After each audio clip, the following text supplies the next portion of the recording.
రైతులకు సున్నం పెడుతూ తెలంగాణ రైతుకు మోసం చేస్తూ అక్కడ కింద గోదావరిలో బనకచెర్ల కడుతుంటే దానికి పచ్చజెండా ఊపుతాడు. కింద శ్రీశైలం నుంచి కృష్ణా నీళ్లు అటు పోతిరెడ్డిపాడు నుంచి తోలుకొని పోతుంటే దానికి కూడా కళ్ళు మూసుకొని చంద్రబాబు గారు చెప్పినట్టు కోవట్టు పాలన ఇవాళ నడుస్తా ఉన్నది. రాష్ట్రంలో నీళ్ళేమో ఆంధ్రాకు పోతున్నాయి, నిధులేమో ఢిల్లీకి పోతున్నాయి.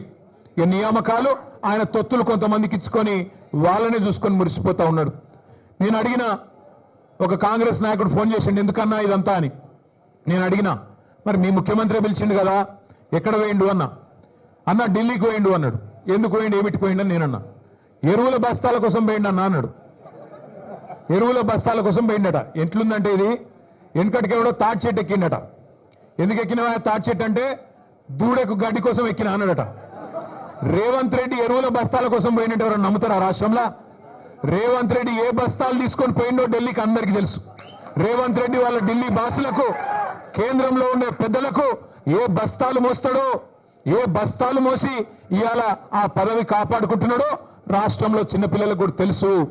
మనోళ్ళు సోషల్ మీడియాలో మా తమ్ముళ్ళు చెల్లెళ్ళు మంచిగా ముద్దు పేరు పెట్టిండ్రు.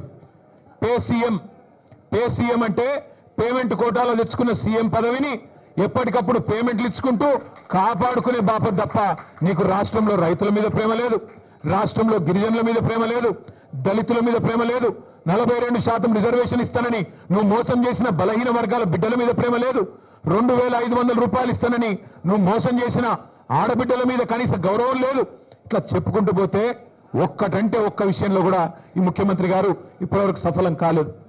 ఆయన వచ్చినా రాకపోయినా నేను మొత్తం లెక్క తీసుకొని వచ్చిన. రాష్ట్రంలో మొన్న వేసిన రైతు బంధు అయిపోయింది మొత్తం వేసేసినామని చెప్పిన రైతు బంధు దానిలో డొల్లతనం కూడా ఆయనకు చెప్దామని వచ్చిన.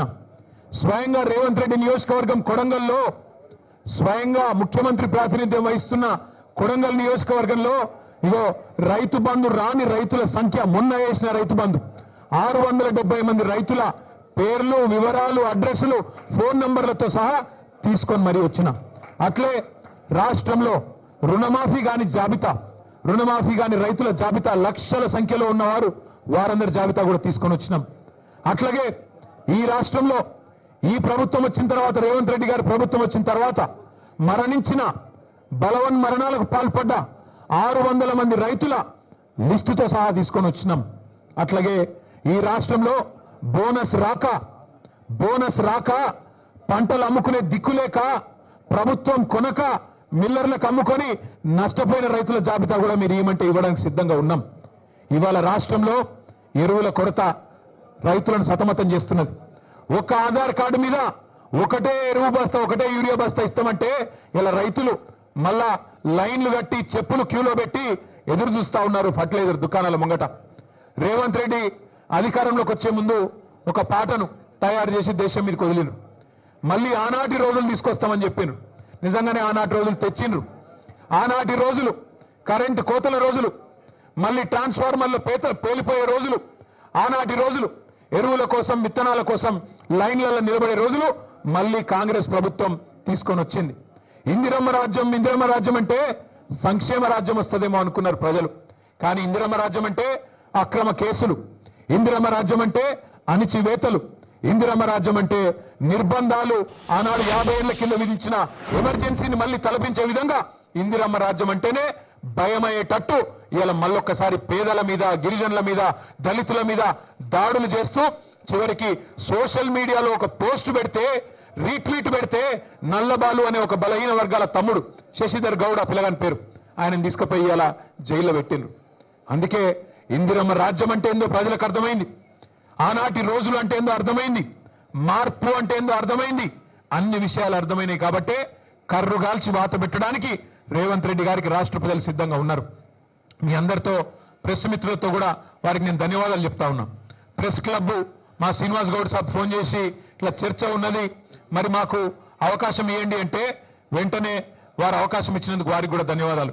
ముఖ్యమంత్రి గారికి మర్యాదగా తువాలేసి దాని మీద రాసి నీకోసం ఇంతమంది పెద్దోళ్ళు నిలబడి, మాజీ హోంమంత్రి గారు, మాజీ అడిషనల్ డీజీపీ గారు, మాజీ మంత్రులు, మా రాజ్యసభ సభ్యులు, మా ఎమ్మెల్యేలు అందరూ నిలబడి నీకోసం కుర్చీ వేసి అర్ధగంట ఎదురు చూసినాం. నీ కుర్చీకి ఇచ్చే గౌరవం నీకు ఇచ్చినాం. కానీ ముఖ్యమంత్రి గారు మీరు గౌరవాన్ని నిలుపుకునే పద్ధతిలో లేరు. మీరు మీ మాటలు, మీ రోత చేష్టలు ఇవన్నీ తెలంగాణ సమాజం గమనిస్తూ ఉంది. పెద్దలు కేసీఆర్ గారిని మీరు ఎట్లా ప్రతిరోజు దుర్భాషలాడుతున్నారో ప్రపంచం మొత్తం చూస్తూ ఉంది.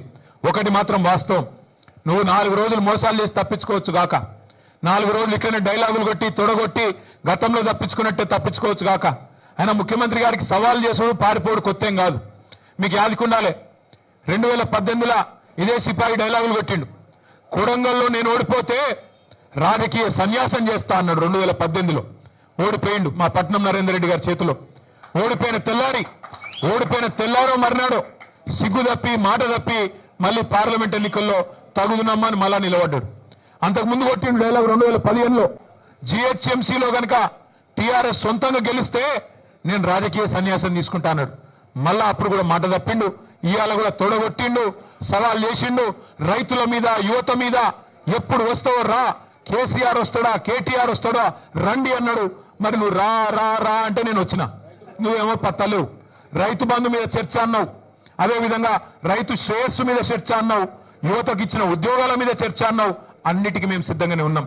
రేవంత్ రెడ్డి గారికి మళ్ళొక మాట చెప్తా ఉన్నాను, నువ్వు ముఖ్యమంత్రివి, నేను ఒప్పుకుంటా. నువ్వు నాకంటే ఎక్కువ బిజీగా ఉంటావు, నీకు నాకంటే ఎక్కువ పని ఉంటుంది, నేను ఒప్పుకుంటా.